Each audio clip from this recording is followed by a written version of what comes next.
in chapter 9 by looking at Lucifer and the real alien invaders. Now, why we're looking at this is these people were experiencing it that got this letter. Every day we walk through Satan's dark realm, his well-placed archers with arrows ignited and ready to shoot. So the way the Lord presents life is we're walking through our day, and unseen to us, Satan and his army have these flaming arrows that they can shoot, and they can actually get us. And those arrows, we'll find as we go through this class period, are only extinguished by the shield of faith. When we say, I believe the promises, the truth of God, that's the only way to extinguish them. Otherwise, they burn and they smolder and what do they cause? Impure thoughts are a flaming arrow that the shield of faith can extinguish. So are the flaming darts of anger, of pride, of fear, of despair, of covetousness, jealousy, and every other well-aimed fleshly temptation. That's what his army does. If Satan's team can land an arrow, like we see in his attack on Eve in the garden, the impact and splatter of the fiercely burning pitch ignites within our minds doubts about God's goodness, distrust of God's plan, and leads to disobedience to his word. Satan's only goal for Christians, get them to doubt, distrust, and disobey God. And only the shield of faith, which is holding the truth of God and acting on it, even when we can't see it, only that can extinguish those arrows. Now, look where these people lived. I mean, the people that were in Pergamum, Satan had his throne there at that time period. That was the place where his headquarters were, and they were living next to the nuclear reactor of sin of the ancient world. Now, he's moved. Pergamum is just ruins now, and Hitler took the throne of Zeus and took it to Berlin. But we are to go around our part of the darkening world living and sharing the hope of the gospel, and Satan wants to neutralize us from that. Now, how did we get here?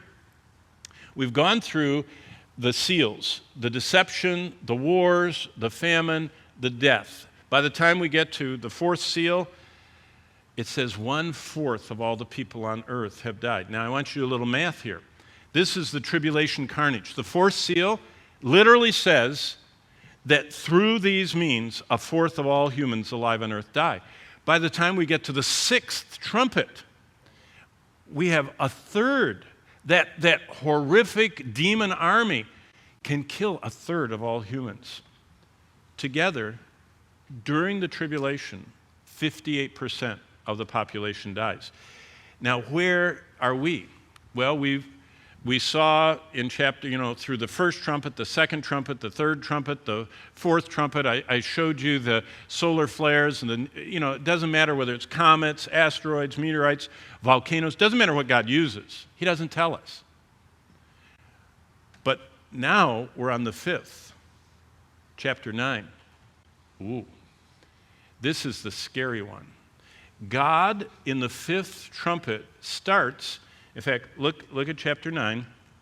And the fifth angel sounded, and I saw a star fallen from heaven to the earth, and to him was given the key of the bottomless pit. And he opened the bottomless pit, and smoke arose from the pit like the smoke of a great furnace.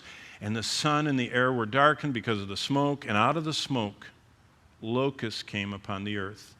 And to them was given power, as the scorpions on earth have power, and they were commanded not to harm the grass of the earth or any green thing or any tree, but only the men who do not have the seal of God in their foreheads. Remember, even in the tribulation, believers will be sealed when they hear from the 144,000 or the 2 witnesses or the God angel.